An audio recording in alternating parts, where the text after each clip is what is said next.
What if the story you keep telling yourself is not your truth? It is just the version of you that learned how to survive.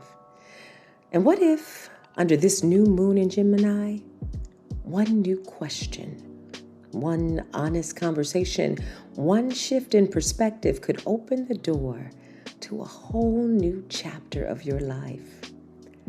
Tonight, we're not just talking about astrology. We are talking about the mind, the voice, and the stories that shape our reality. Peaceful greetings, family, and welcome to the Lunar Lounge, where astrology meets alchemy, where we take what's written in the stars and bring it all the way down to earth, into our real lives, our relationships, our healing, our choices, and our becoming. I am Bashea, Imana, the alchemist, transformational guide, wellness professional, and sacred life coach. And we are preparing to enter the energy of the new moon in Gemini. This new moon arrives on Sunday, June 14th, 2026 at 10:54 p.m. Eastern Time, opening a fresh lunar cycle at 24 degrees of Gemini. And Gemini brings us into the realm of the mind, the voice, the breath, the story, the question, and the conversation. This is a moon that asks us to become curious.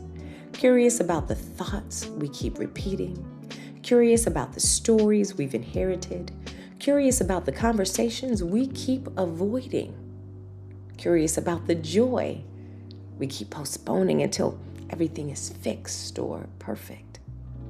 For me, the core themes for this new moon are sacred curiosity, creative voice, and the joyful rewrite. Because sometimes the shift we need is not more effort. Sometimes the shift is a new question, a new conversation, a new way of seeing ourselves. Gemini reminds us that the thought becomes the word, that the word becomes the conversation becomes the decision, and the decision becomes the path. So under this new moon, we are asking, what story am I ready to stop repeating? What truth is ready to move from my heart into my voice? Where have I mistaken overthinking for wisdom? And how can I allow laughter, learning, connection, and joy to become part of my medicine? This is a new moon for clearing mental clutter, speaking with love and power, listening more deeply, and giving ourselves permission to change our minds without losing ourselves. So take a breath, beloved. Let your shoulders soften. Allow your jaw to release. Let your spirit make room.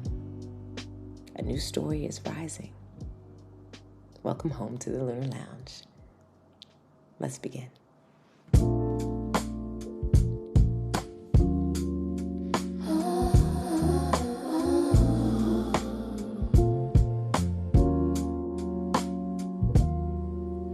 Welcome to the Lunar Lounge, where the night slows down for you. Celestial rhythms moving, every breath aligns the truth. Astrology meets alchemy. Stars whisper what to do. Come sit beneath the moonlight, let the magic carry you. Lying with the stars, on a illusion. Aligning with the stars, the moon magic.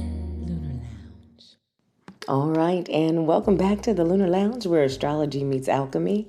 Before we go any further, make sure you like this video, subscribe to the channel, and share this episode with someone who needs a little clarity, encouragement, or cosmic confirmation right now. And please leave us a comment. We love hearing how these conversations land for you. And family, this episode is extra special because we are celebrating 1 full year of the Lunar Lounge podcast. 1 year of gathering under the moon, 1 year of bringing astrology, healing, reflection, and real life transformation into the same room. We are so grateful. We are so excited to celebrate this milestone with you. And better yet, come celebrate with us live at our virtual new moon gathering this Sunday. From the beginning, our intention has been to build community, real community, where we can support one another in positive, meaningful ways and return to nature's alignment, the Creator's clock, the rhythm that reminds us when to pause, when to release, when to listen, and when to begin again. So go ahead, get your journal, get your pen, your tea, your water, or whatever helps you settle in, because you're going to want to take notes here. In just a moment, Diana and I will be right here in the room with you. Diana Vanessa, our astrologer, is going to pull up the chart and walk us through what's happening in the sky for this new moon in Gemini. And let me tell you, it's good. This is one of those conversations you do not want to have listened to while doing 5 other things. So take a breath, lean in, and let's get into it.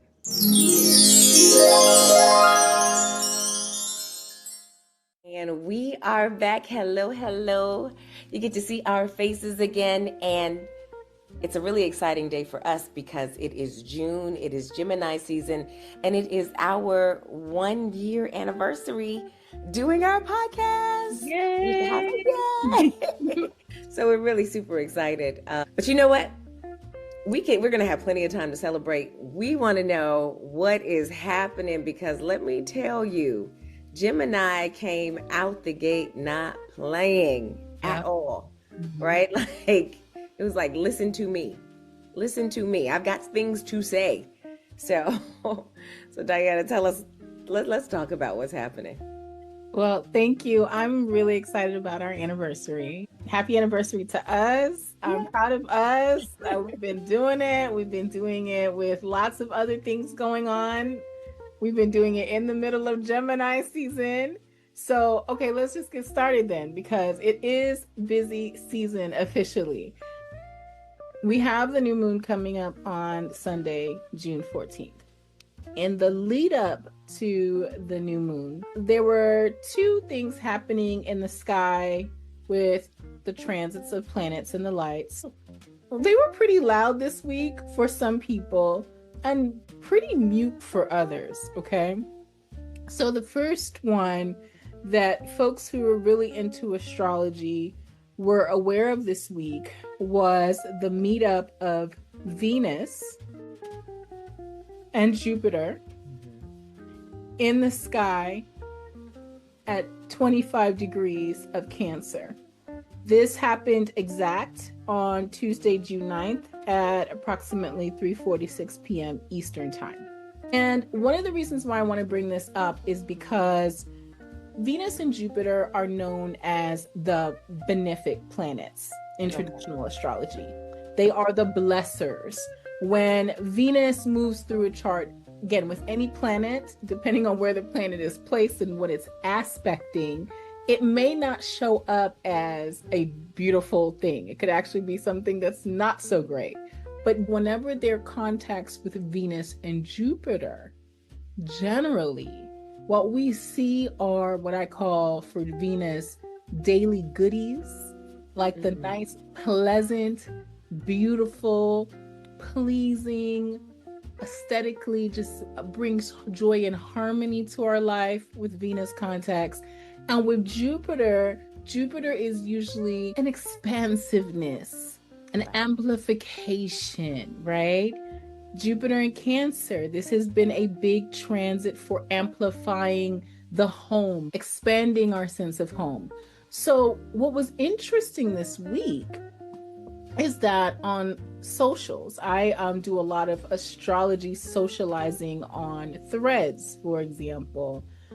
I saw a lot of feedback and comments from people who were really like, what's up with all these pop astrologers that were saying that Venus and Jupiter coming together in the sky was gonna be this like big thing, and I was gonna hit the lotto, or I'm gonna get that marriage proposal that I've been waiting for, or I'm gonna get that positive pregnancy test. Like some folks were really expecting like these really major things to happen. And a lot of astrologers gave good commentary to respond to those kinds of posts. The reason why I wanted to bring it up is because I saw a mixed bag. I saw both.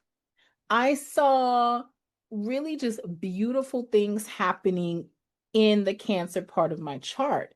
Cancer is really this one of the first sign we look to when we look at family. Right. And the home and togetherness and belonging. And so this week, because I was paying attention, I did see those kinds of things happening. Jupiter is also connected to like divine favor, divine blessing, faith, protection. Generally, wherever Jupiter is in a chart, an astrologer will say you have some form of protection, not complete protection, but there's some form of protection for you in that area of your chart where Jupiter is. So I saw that protection this week in a few ways. The first thing is that things in my home, like my air conditioning unit, which broke. The divine blessing or favor has been that the last couple of weeks were very mild in comparison to some of the hotter temperatures that we've been seeing. So even though it was really hot, even though the unit is broken, I had a couple of days where running a couple of fans was okay because it wasn't so hot. The next thing that happened was, and again, this pertains to the home, I had a service warranty coverage that was supposed to have been canceled, but that was not canceled. So when the unit went out, I was able to call the service company and use the warranty to have someone come out and look at the AC unit. And there's the blessing. And there was the blessing in my home. Right, So right. Cancer, what's interesting is Cancer falls in my money house, in my second house in my chart. And so what I saw was that my pockets weren't as dented because the service call, first of all, the service technician was able to provide a fix for the problem. And it didn't cost me what it may have cost, but for Jupiter's presence in my second house. The Venus part of it, Venus is typically associated with the feminine. The Venus part of it was that the person who purchased the service warranty was my mother. Interesting. And she was the one who reminded me when I told her about it that you have the warranty. That I had the warranty and that I could call them and find out about getting the unit repaired. I love that. That's incredible. So that's one way. Right. Yeah. Right. Yeah. I told you it was a mixed bag. And so I'm saying this because I want to hear if you have anything that you'd like to share. Oh, well, you already talked about something breaking in your house, and I've got to talk about things breaking in my house. One being the upstairs AC unit. So yeah, that broke on us. And then the banister, the rail when you first come in the house. You mentioned that, yeah. Was broken. And it was just like out of nowhere. Well, let me ask, is that it's so good? It's not the Jupiter and Venus, but it is something else in the chart. Yeah, very good eye, good inclinations. I think Venus and Jupiter have been providing protection, help from the feminine, help from people who are very Cancerian in some way, nurturing, supportive. There's also been the not so great side of amplification of Cancer themes, which we'll talk about in a minute. Okay. But what you are speaking to was the other aspect that people were feeling this week, which was Mercury. And we're going to talk about Mercury. Good old Mercury. Mercury is the ruler of this upcoming new moon in Gemini, and Mercury has been in Cancer, and it's been behind this beautiful benefic meetup between Venus and Jupiter. But while this was happening, Mercury was applying to a square to Saturn in Aries. If you look, you'll see Mercury here, our little friend with the antenna. The planet of communication and messaging was in Cancer. In when Mercury's in Cancer, we think and we think from our feelings. We are more intuitive and sensitive. And applying to a square to Saturn in Aries was showing up as appliances that are failing or old breaking down in the home is one of the main ways I was seeing it show up for folks this week.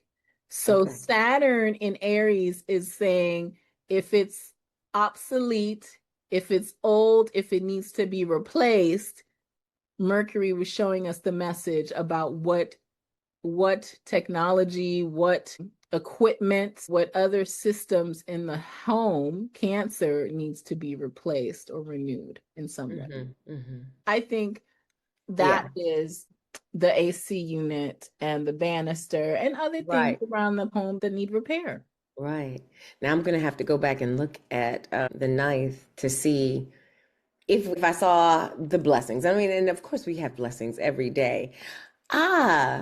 Yep. You know what? I just thought of one. Yeah, one of my really good friends came over and I hadn't seen him in forever. And we've been friends since high school. And we were able to just, talk about aspirations and talk about each other's, families and how everything was doing good. But it was just really good and refreshing to connect with an old friend. And I remember my energy level just shooting through the roof because it was like, my good friend is here. Yes. I love it. I feel like Mercury is also representing like friends or childhood, like people that we know from back in the day. Cancer could be, old homies. And for you, the Cancer would have been in your career vocation house. And so I'm glad you had an opportunity to connect. Yeah. And we talked a lot about like my career and those aspirations and what I was working on. So that's right in alignment. That is beautiful. So then the not so beautiful part of this alignment is that the Venus and Jupiter was also amplifying dysfunctional things at home, dysfunctional things about family members. And so without going into too much detail, while these beautiful benefic blessings were rolling in, I was also hearing about family members that don't love the fact that I am an astrologer and that they wish for me to have an alternate career. That was one of those family things where I was like, wait, hold up, pause. I didn't even deal with some of these people I'm hearing about. Oh my goodness. I was so angry. I ended up just howling at the wind, crying, laughing because I thought the whole thing was just so ironic and just stupid. But it really angered me because I've been just doing my thing, minding my own business, not dealing with anyone who. And bringing something positive to the world. I think that's what gets under my skin. And I know exactly what the feeling is because I deal with it a lot as well. But what you were doing is helping so many people, way more than probably was happening before you got into astrology. This is your gift. This is what like the creator sent you here to do. This is you walking out your purpose. And it's just so bothering when the people who are supposed to be the closest to you, the people that you feel like, and they say we shouldn't have expectations, but you expect for them to have your back, for them to, want to see you happy, want to see you doing what brings you joy. And they're the ones that are talking bad about it. Yeah. And it's or praying for you not to do it anymore. Yeah. I just was like, wow, this is the kind of family stuff you don't want to hear about because to me, family is our chosen family at the end of the day. Right. But we still got to deal with the blood relatives who may not be as chosen. And what just bothers me, I'm the kind of person like I'm always rooting for you, whatever it is you're trying to do with your life. As long as you're not messing around with people, you trying to make your dream come true, do your thing. Right. And then some of the judgment that I heard behind it, it really was like, well, you don't know anything. You haven't asked me any questions. I don't even deal with you. The other way that also played in was that was also a Mercury and Saturn conversation because it was a conversation that was delivering a form of a hard truth. or a way in which I am very much different or independent Saturn in Aries from some members of I have other members of my family who are supportive. But Right.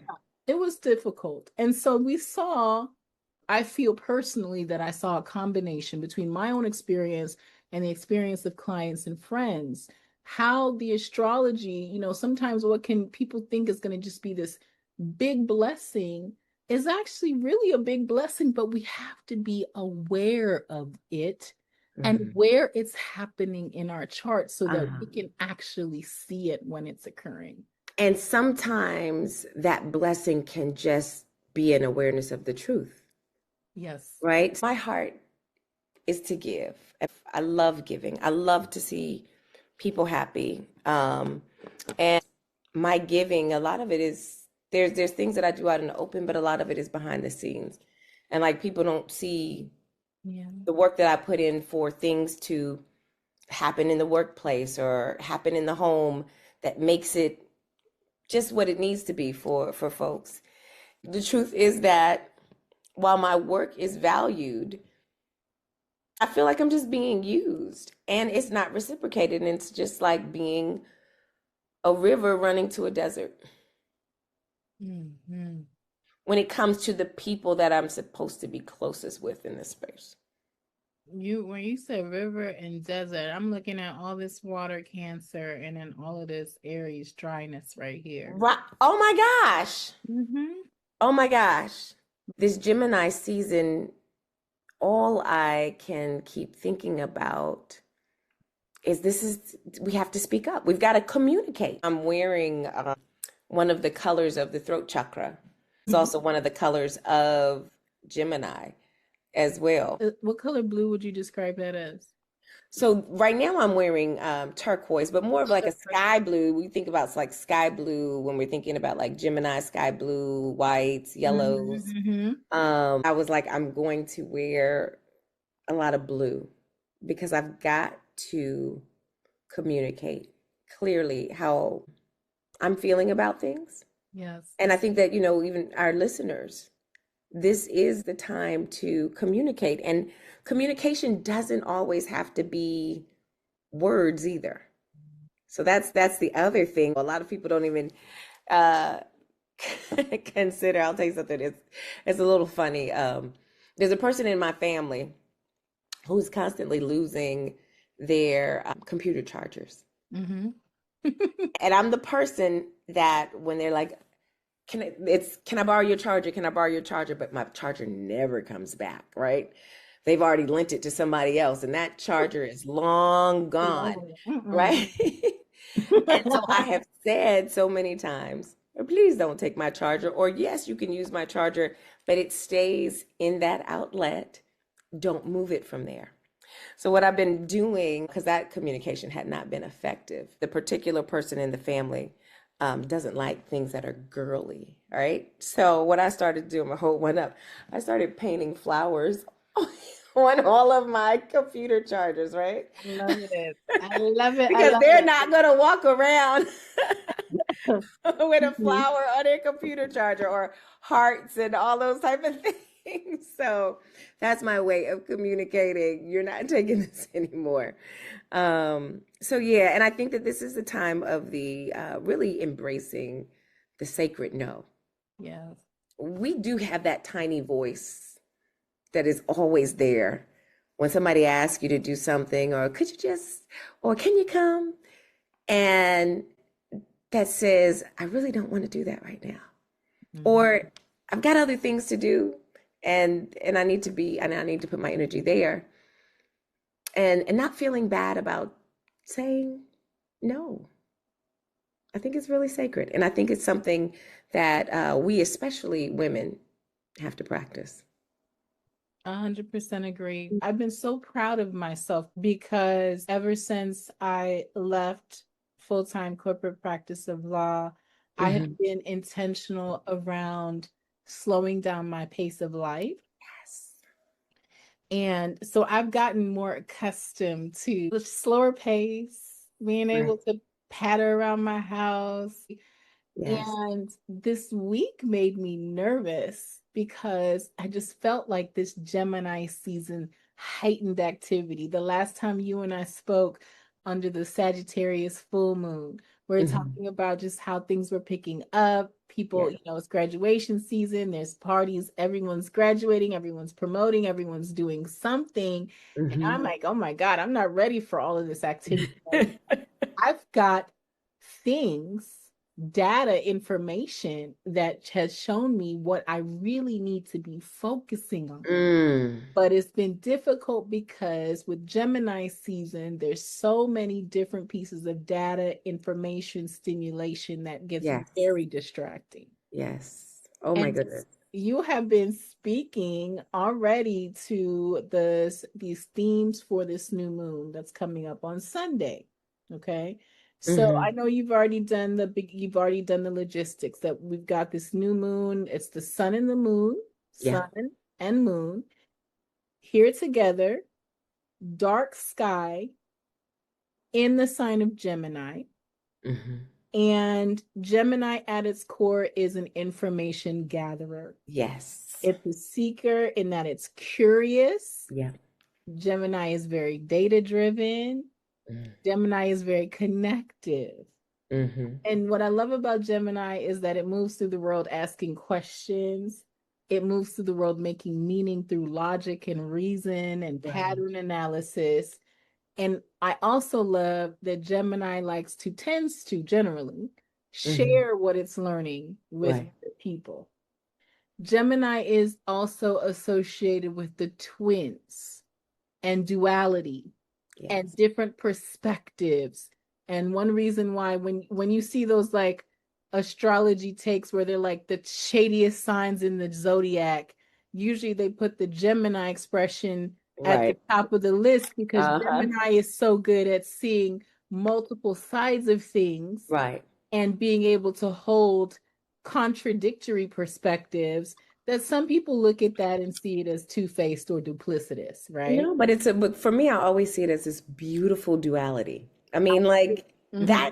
that is what the whole universe is built on, this beautiful duality. There is light, there is darkness, there is hot, there is cold. And how do we hold space Yeah. And how for do we all? balance it? Exactly. So Gemini placements tend to show up as strong writers, Hmm. as strong storytellers, teachers, speakers, and networkers. The not so great side of Gemini is that it can also express as scattered attention. If you Mm. met any strong air sign people with strong Gemini, okay, like my kid's father, it's untethered, like wonderful ideas, but figure out how to ground them. So it Right. can be Gemini can be scattered attention, information overload, Hmm. talking about experiences instead of actually having them or doing them.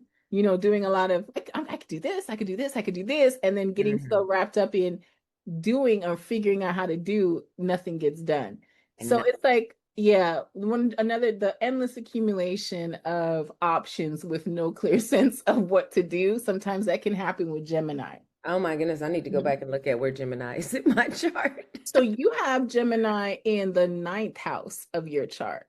So Okay. Gemini shows up in higher education, the Uh-huh. way you see the world, how you broaden your horizons. Hmm. So what that could mean is that for higher ed, like at one point maybe you had multiple interests and so you had to break up your studies because Yeah. there was just so much stimulation from the learning.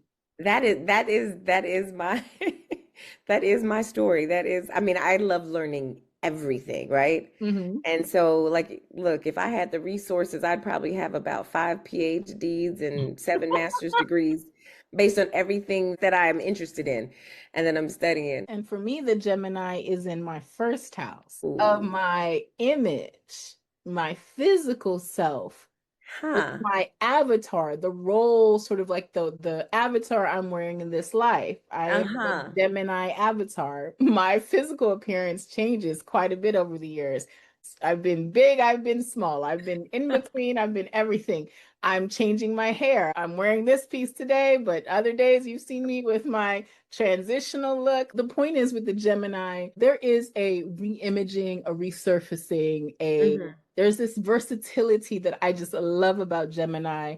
This new moon is falling in the last section or last 10 degrees of Gemini. Do you see that here? Mm-hmm. And you already been speaking to this new moon, these themes, because the symbolism associated with these last couple of degrees of Gemini has to do with pruning, trimming, cutting away to preserve what's important. Wow. So this section of Gemini, the other parts of Gemini are like Candyland. Let's explore the world. Let's be a genius. Let's be this multifaceted engineer who could do everything under the sun. But something in the last 10 degrees of Gemini says, okay, that was wonderful. You've got all these talents, skills, abilities, but now you've got to pare it back. You got to focus on what's important. You have to make a sacrifice. Some part of the identity has to take maybe a back seat in order to reconcile one sort of whole. This trimming, pruning, focusing, culling back is going to be something I want all of us paying attention to over the next 30 days. Right. One of the things that I remember that I put in my workbook is like this particular lunation is like a sacred reset of the mind, the voice, the stories that we are living by. And this is our time to really take an honest look at the thoughts that we keep repeating, the conversations that keep that are in our heads, the beliefs that we may have, and understand that all of this shapes our choices, our relationships, our confidence, our nervous system, and we've got to really look at what needs to stay and what needs to be released. I think we're saying the same things. We absolutely are. So we're going to spend the next few minutes and we're going to talk about Mercury. Mercury is the governor or ruler of this new moon in Gemini because it is the traditional ruler of the zodiac sign of Gemini. And if you notice, Mercury is here, still in the sign of Cancer. It's carrying the story forward for us in some way.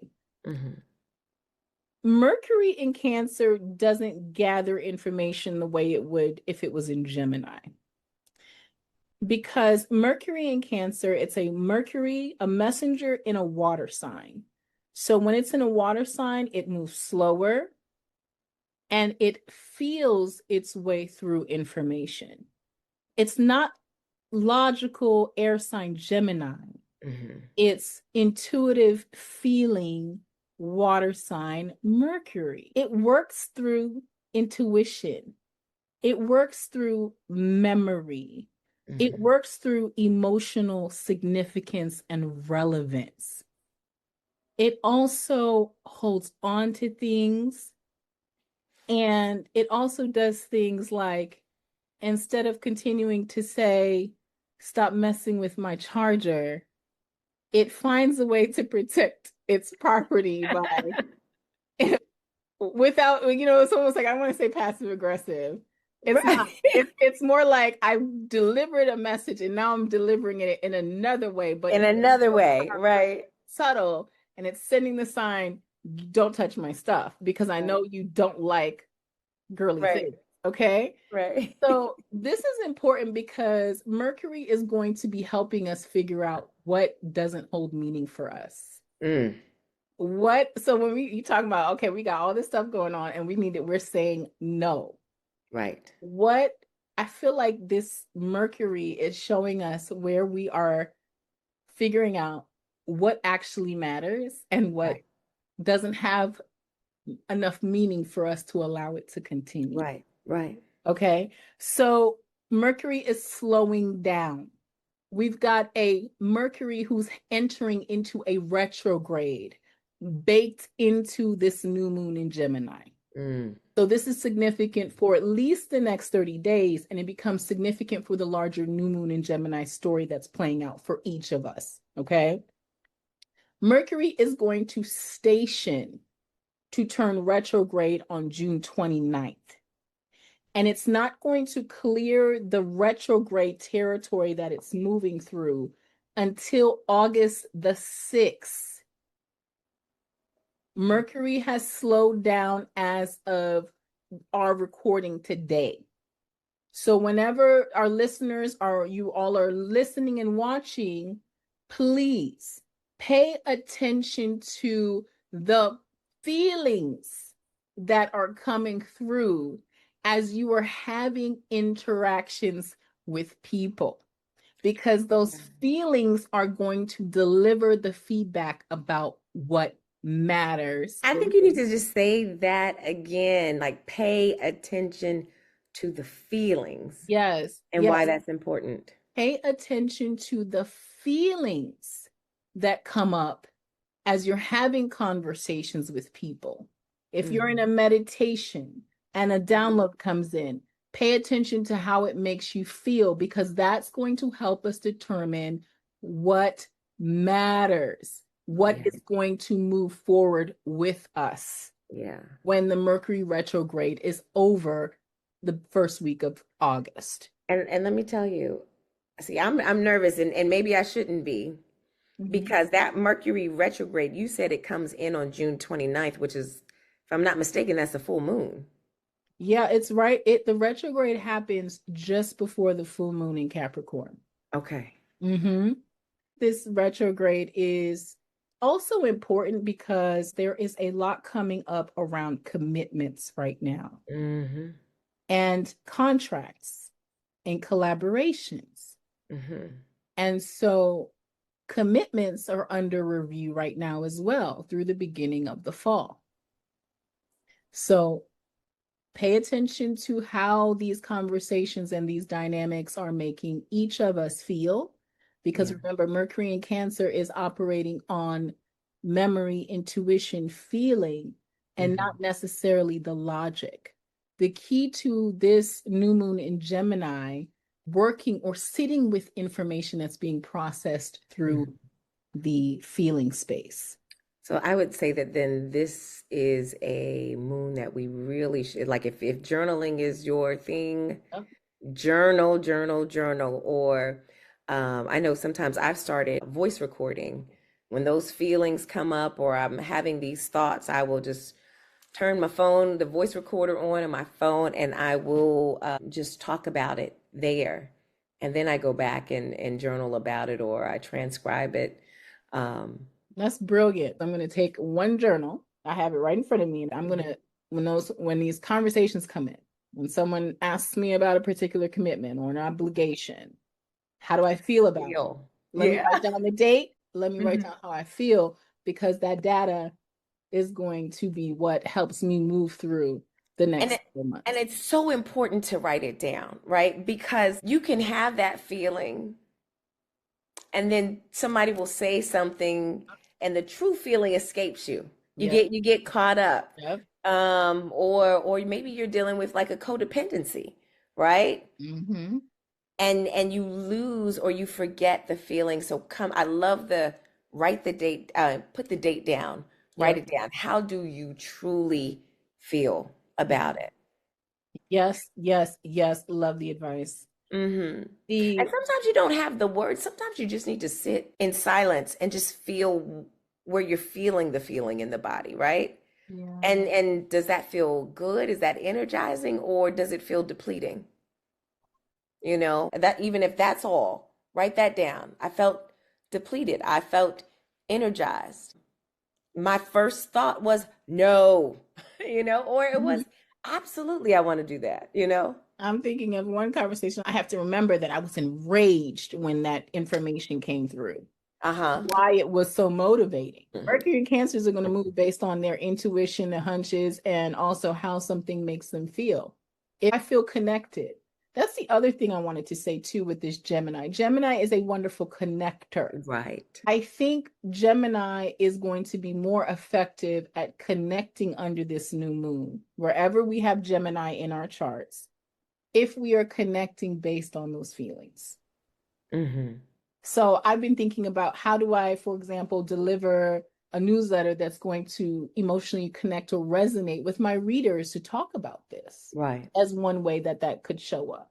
Mm-hmm. But really looking for the way to get people connected and together.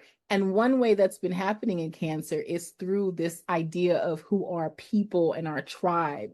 Right. Cancer is all about a tribe.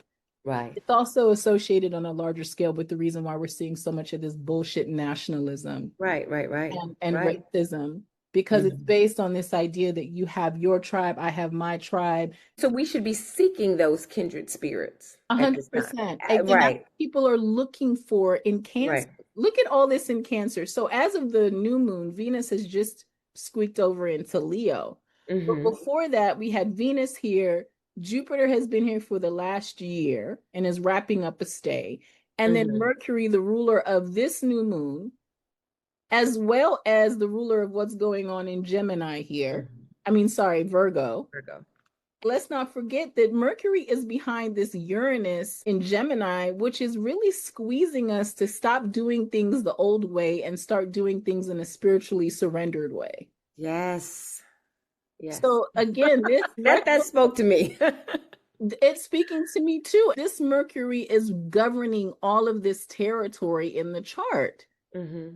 The Virgo sector, this Uranus in Gemini, the new moon, and it's translating the messages it's receiving from Jupiter, and it's also transmitting the messages that it's receiving from the other planets it's making contacts with. One thing that's interesting is Mercury has been traveling with Jupiter.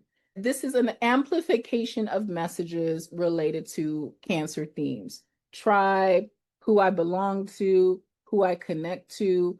This is a strong transit, by the way, for people who are writing memoirs or writing things related to family, ancestry. I'm seeing people publishing, or there's been a lot of conversation around going back to spiritual practices of our homeland. Even if you think about it from an entertainment perspective, the New York Knicks are thriving right now off the home team, the homeland, this nostalgia for a win, okay? That the home crowd is literally going crazy. They bonded, they connecting together. You're seeing the Knicks fans, the New Yorkers, connecting in such it's powerful alchemy when you think about all of these people aligned together, rooting for their home team to win. Mercury has been traveling behind Jupiter. Mercury is not going to actually catch up to Jupiter while they're both in Cancer. Mercury is going to get close to Jupiter, and then it's going to turn around in retrograde. One way you could see it is like something that we want maybe doesn't connect around June 29th, right around the end of the month, before Jupiter moves into Leo and right before this full moon in Capricorn is taking place. And on top of that, Mercury is under a lot of pressure from Saturn here in Aries and Mars here in Taurus.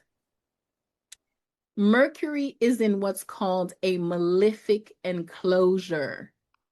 In traditional astrology, a malefic enclosure is when a planet is by traditional aspect hemmed in between the two what are called the malefic planets, which are Saturn, which brings limitation in some of its manifestations, and Mars in Taurus.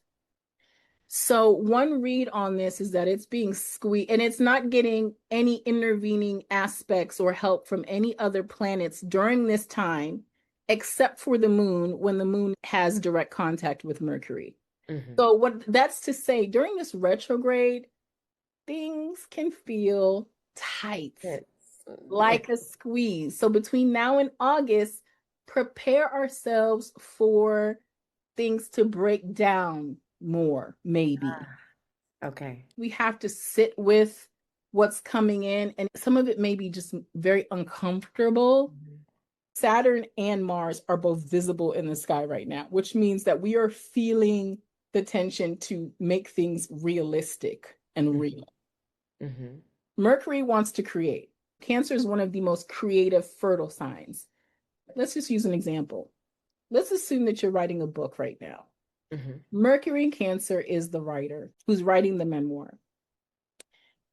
Mercury is hemmed in between Saturn and Mars. Saturn is here in Aries, applying a square, a superior square, which means it's the one in charge, to Mercury saying, you want to write this book. Is this something realistic? Can you actually make money from this? Saturn brings like the hard reality. Do you have the courage? Because Saturn in Aries has also been challenging us to really have courage around some things we've been really scared to do. Saturn in a fire sign that demands action, courage, assertion, and initiation. So this could be a hard reality around the book getting done. Or maybe it's the book publisher saying, I looked at your first draft, you got more work to do. Okay, because Saturn could show up as an authority here in Aries. Mm-hmm. And Mars in Taurus is like, one way Mars in Taurus could show up is saying, you got to keep going. Like, you have to keep working. You can't stop. You got to get this done. This is the only way you're going to make money this year if you don't finish this book. What you going to do? So this could be Mercury hemmed up in situations where things feel really difficult, but we have to sort of sit with it and journal our thoughts and our feelings. Mm-hmm. To really understand what matters right now, what matters, what helps me connect. So if I'm that writer, I might cry when I receive that feedback initially, because I'm gonna just be honest, I'm a crier. Okay. And then I'm gonna go back and say, okay, well, let me figure out what is it that I'm writing that's really, why am I writing this? Right. How is this helping me? Who am I trying to connect to? And why does this matter to me? To help inform how the rest of the book gets done. The other message I've been getting around this is around discernment and how that exercise of a Mercury and Cancer can help us be more emotionally intelligent and more discerning around what's generally important versus what's something that we've gotten used to, or maybe something that we've been doing just because it feels safe to do. Right. Yeah. So some of our priorities are going to deepen over the course of the next several months between now and the end, what I'm calling the end of the Mercury retrograde, which is when it's fully out of the territory that it went backwards in. Because remember, the stuff that's coming in now is some of it's going to get revisited during the retrograde. When you have a Mercury retrograde in Cancer, we're seeing old friends from school. Here we go. We're meeting up with old family. People who we have nostalgia for might pop back. If you've been doing there's been a lot of nostalgia, longing for the old ways with Cancer this week. And so if you've been doing a lot of that, well, don't be surprised if some of the things or people, places, or things that you've been nostalgic for pop back up for some kind of resolution. Yeah, no, that's really interesting, because one of my good friends from high school, we used to sing together in a group. And she just sent me a message saying, with a song, and she was like, we need to get together and sing this song. And we haven't sung since high school, and that was a long time ago. We're celebrating I think 35th high school reunion. So yeah. That's beautiful. It's interesting.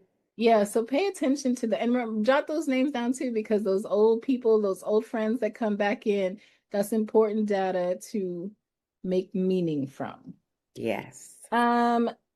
So I mentioned that there are commitments that are going to need to be evaluated.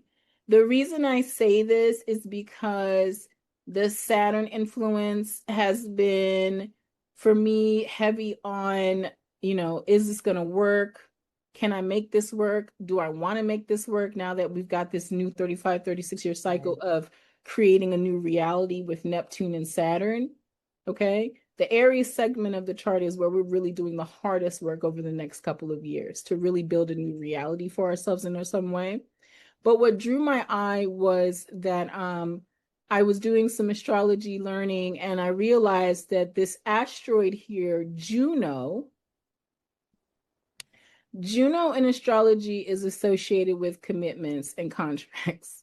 And Juno stopped and stationed retrograde on June 5th.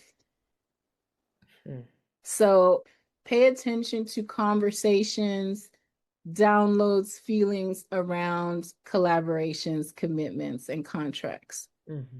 Because there's some stuff happening later on in August into September that hopefully we'll talk about when we talk about the lunations for those months, Mm-hmm. where I was seeing cutting, basically contracts being cut, commitments being cut, major reevaluation of relationship stuff based on partly what's going on with this retrograde of Mercury in Cancer. Mm-hmm.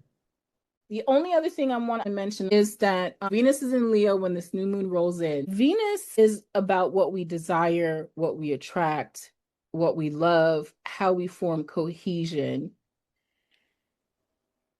And I'm getting with Venus in Leo in the sign of the sun that Venus wants to express Venus. Venus wants to be celebrated. Venus wants to bring something to life. Venus, so love, money, friends, make it a, what do you call it? When a makeover in some way in Leo, because Venus is more heartfelt expression. I love Leo hearts. They're so, if they're not selfish and hard-hearted, Leo is, especially your beautiful Leo moon. Leos are some of the most encouraging, uplifting, honest, just big-hearted people.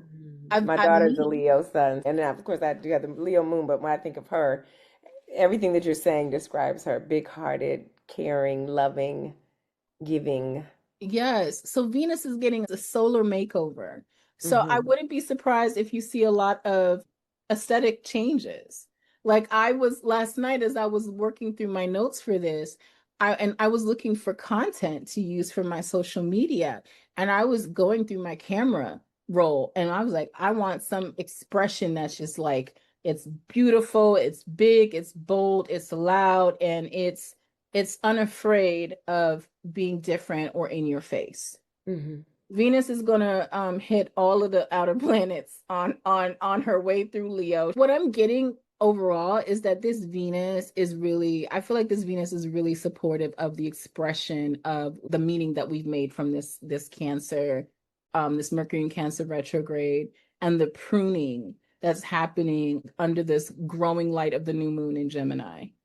So you remember you said this, the creative revisioning or creative voice. The Yeah. creative voice. Yeah, I feel like this is a beautiful time, especially with the slowdown of a Mercury that's going to force us to look back at things and maybe, delay certain things, but give us an opportunity to really make meaning, but also to make something beautiful, authentic, and rich out of what comes out of this lunation cycle. Diana, can I ask you, because we've talked about some things happening in this lunation.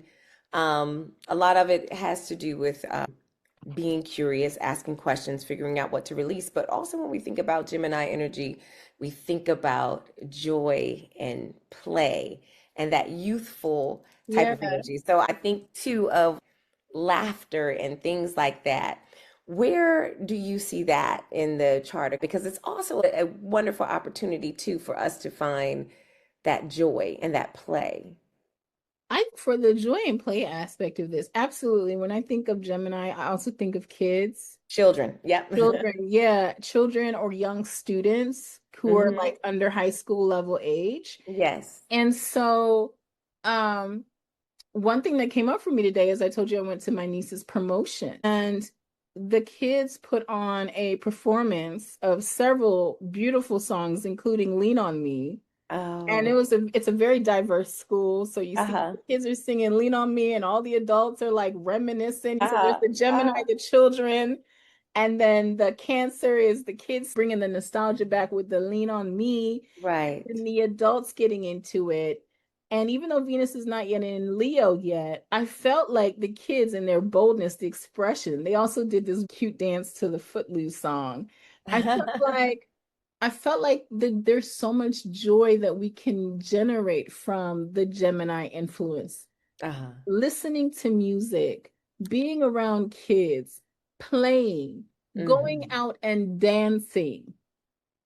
I talked a lot about cutting things back, but we're cutting things back to make room for what really fills us up and lights us up in a way that Yes. brings us, harkens back to our inner child. So critical. That's Yeah. so, yeah.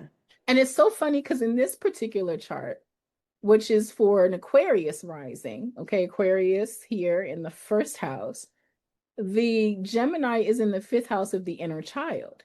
So it speaks directly to what you were saying about where do we find that in the chart? And I think we find it here. Does that answer your question? It does. It does. Okay. It does. Yeah.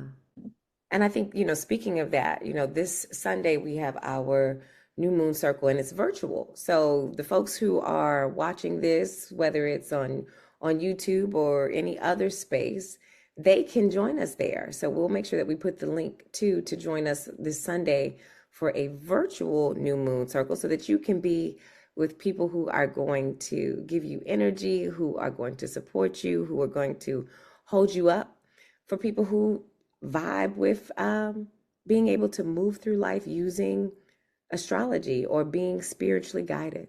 Yes, yes. And I'm looking forward to it. Yeah. Thank All you, right. Bashea. Thank you.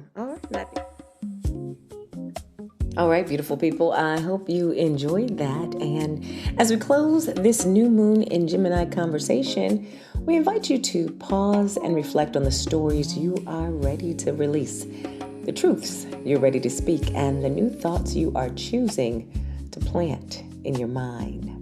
Gemini reminds us that our words are creative power. What we say, what we repeat, what we believe, and what we share all shape the world we're becoming. Thank you for joining us here at the Lunar Lounge with Bashea Imana of the Umoya Well and Diana Vanessa of Diana Vanessa Astrology. May this new moon support you in clearing mental clutter, opening honest communication, choosing curiosity over confusion, and speaking life over yourself, your relationships, and your next chapter. Stay connected with Bashea Imana and the Umoya Well on Instagram at the Umoya Well, on YouTube and Facebook at the Umoya Well, and by email at theumoyawell.com. You can also connect with Diana Vanessa for astrology readings, workshops, events, and cosmic insight at dianavanessa.com. You can also check her out on Instagram, Threads, and YouTube at DianaVanessa_MBA or by email at dianavanessa.com. If this episode spoke to you, please like, subscribe, share, and leave us a comment.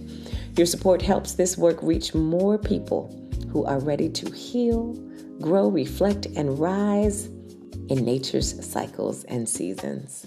Until next time, may your words be clear, may your mind be free, and may your spirit be guided by truth. Thank you.